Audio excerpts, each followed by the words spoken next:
अस्सलाम वालेकुम। डाइटिशियन हसीब है। डाइटिशियन हसीब यूट्यूब चैनल के प्लेटफॉर्म से आपको खुशामदीद कहता हूँ। आज हम बात करेंगे विटामिन डी की डेफिशिएंसी के बारे में कि इसकी डेफिशिएंसी से आपकी बॉडी के अंदर क्या क्या मसाइल हो सकते हैं और आपके बॉडी के अंदर विटामिन डी का क्या किरदार है। तो वीडियो में आगे चलने से पहले मेरे चैनल को ज़रूर सब्सक्राइब करें और शेयर करें और कमेंट सेक्शन में आप हमसे अपने क्वेश्चंस जो है वो पूछ सकते हैं। और अगर आप मेरे साथ अपनी अपॉइंटमेंट फ़िक्स करना चाहते हैं तो दिए गए नंबर के ऊपर आप मेरे साथ अपनी अपॉइंटमेंट फ़िक्स कर सकते हैं। तो अब चलते हैं वीडियो की तरफ। अब जिस तरह से लोग कहते हैं विटामिन डी का बेस्ट सोर्स धूप है, सनलाइट है, कि आपको सनलाइट में बैठना चाहिए। और ये भी कहा जाता है कि सनलाइट जो है वो आपको सुबह जो है वो 12 बजे से पहले की जो धूप है उसके अंदर बैठना चाहिए, उससे ज़्यादा विटामिन डी अच्छा मिलता है बॉडी के अंदर। तो बहुत सारी ऐसी बातें कही जाती हैं। तो कुछ हद तक इन बातों के अंदर सच्चाई पाई जाती है कि आपको सनलाइट के थ्रू विटामिन डी बिल्कुल मिलता है, इससे बिल्कुल जो है वो इनकार नहीं किया जा सकता। लेकिन बात यह है कि लोग जो कहते हैं कि आपको इस टाइम बैठना चाहिए या इस टाइम नहीं बैठना चाहिए, प्रॉब्लम यह है कि अगर बात की जाए जो लोग ऑफ़िस में काम करते हैं सुबह से लेकर शाम तक, जिनकी रूटीन इस तरह की है, या वो सुबह के वक्त नहीं धूप के अंदर बैठ सकते हैं, तो इसका क्या मतलब है कि वो सनलाइट ना लें, फिर उनके लिए सूटेबल ही नहीं है कि वो किसी भी और टाइम के ऊपर सनलाइट का इंटेक करें। तो ऐसा है नहीं, आप किसी भी टाइम पे सनलाइट को ले सकते हैं, आप धूप में जाके बैठ सकते हैं। ये आपकी बोन हेल्थ के लिए बहुत ही अहम किरदार अदा करता है।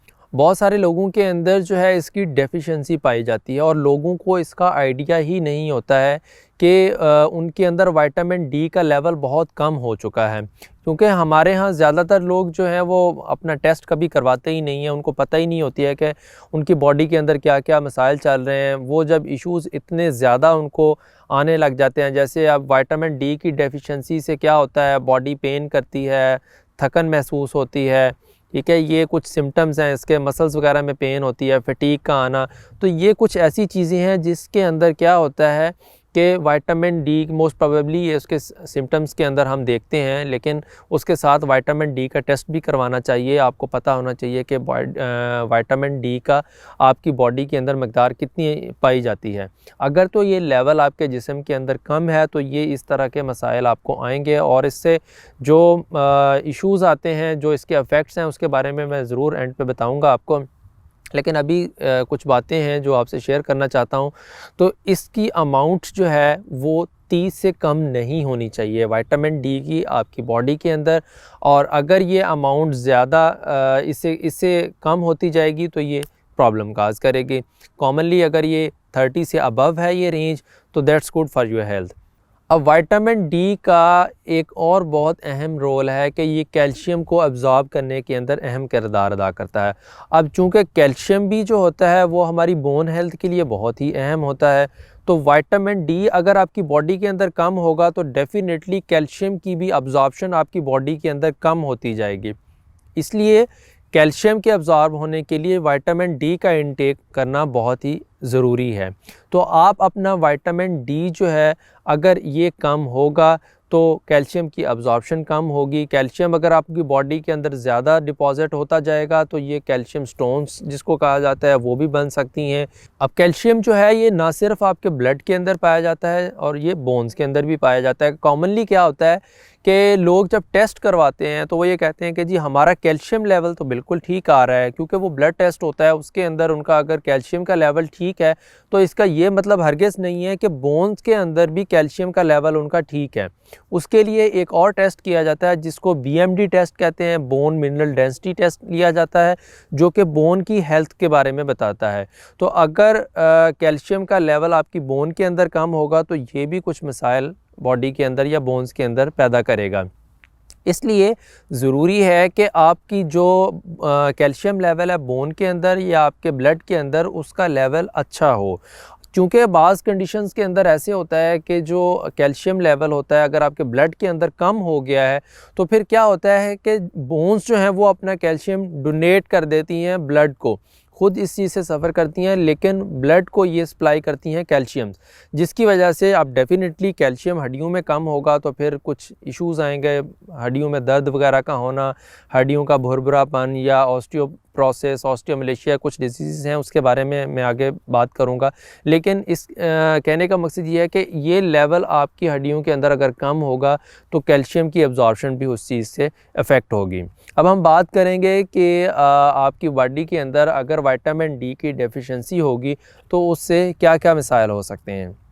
तो विटामिन डी की डेफिशिएंसी से कुछ जो प्रॉब्लम्स आते हैं उसके अंदर रिकेट्स है, जो कि बच्चों के अंदर हड्डियों की बीमारी है जो बच्चों में पाई जाती है। अगर विटामिन डी की डेफिशिएंसी होगी तो बच्चों के अंदर ये बीमारी रिकेट्स जिसको कहा जाता है ये पाई जा सकती है। बड़ों की अगर बात की जाए तो उनके अंदर ऑस्टियोमलेशिया है, अगर उनके अंदर ये प्रॉब्लम होगा तो इट मीन्स वो विटामिन डी की डेफिशिएंसी से हो सकता है। इसके अलावा क्या क्या मसाइल हो सकते हैं, कोई भी पेशेंट अगर जिसके अंदर ये विटामिन डी की डेफिशिएंसी है तो उसके मसल्स के अंदर मुसलसल पेन रहेगी, खिंचाव रहेगा, वो उनको जैसे सारा दिन वो थकन महसूस करते हैं, फ्रेश फील नहीं करते, तो इससे उनको ये मसाइल आ सकते हैं। उनके बोन्स के अंदर पेन होगी, उनके मसल्स के अंदर पेन होगी। ये इश्यूज़ डेफिनेटली किससे आते हैं, विटामिन डी की डेफिशिएंसी से आते हैं। विटामिन डी की डेफिशिएंसी से हेयर फॉल भी हो सकता है या हेयर डैमेज हो सकते हैं। किस तरह से कि विटामिन डी जो होता है वो मेटाबोलाइज करता है किसको, केराटिनोसाइट्स को, जो सेल्स पाए जाते हैं आपकी स्किन के अंदर, ये प्रोसेस करते हैं किसको, केराटिन को। अब केराटिन क्या होता है, एक प्रोटीन होता है जो आपके नेल्स के अंदर, हेयर्स में या स्किन के अंदर ये पाया जाता है। तो अगर ये कम होगा तो डेफिनेटली उससे भी क्या होगा, हेयर फॉल हो सकता है या उससे आपकी जो है वो हेयर की ग्रोथ कम हो सकती है, तो ये भी इस चीज़ को अफेक्ट करता है। और at the end mood swings के अंदर भी विटामिन डी का एक बहुत अहम किरदार है। लेकिन ये चीज़ देखना होगी कि आया कि वो मूड स्विंग्स कोई एंग्जाइटी, डिप्रेशन की वजह से आ रहे हैं या विटामिन डी की डेफिशिएंसीज़ के अंदर की वजह से आ रहे हैं। क्योंकि कॉमनली ये चीज़ देखी गई है कि जिनके अंदर विटामिन डी की कमी पाई जाती है उनके अंदर मूड स्विंग्स बहुत ज़्यादा आते हैं, उनको गुस्सा जल्दी आता है, तो इसलिए विटामिन डी की डेफिशिएंसी से ये इशू भी आता है। तो ये आज की वीडियो थी, ये कुछ इश्यूज़ थे जो कि विटामिन डी की डेफिशिएंसी की वजह से पाए जाते हैं। इसलिए आपको चाहिए कि आप अपनी विटामिन डी को लाजमन चेक करवाएं और अपना ये लेवल अपने जिस्म के अंदर इसको इम्प्रूव करें। और इंशाल्लाह इसके बारे में एक वीडियो ज़रूर मैं बनाऊंगा कि इसकी कितनी डोज और इसको कब लेना चाहिए, इसके बारे में आपको बताया जाएगा। तो इंशाल्लाह नेक्स्ट वीडियो के साथ हाज़िर होंगे, तब तक अल्लाह हाफिज़।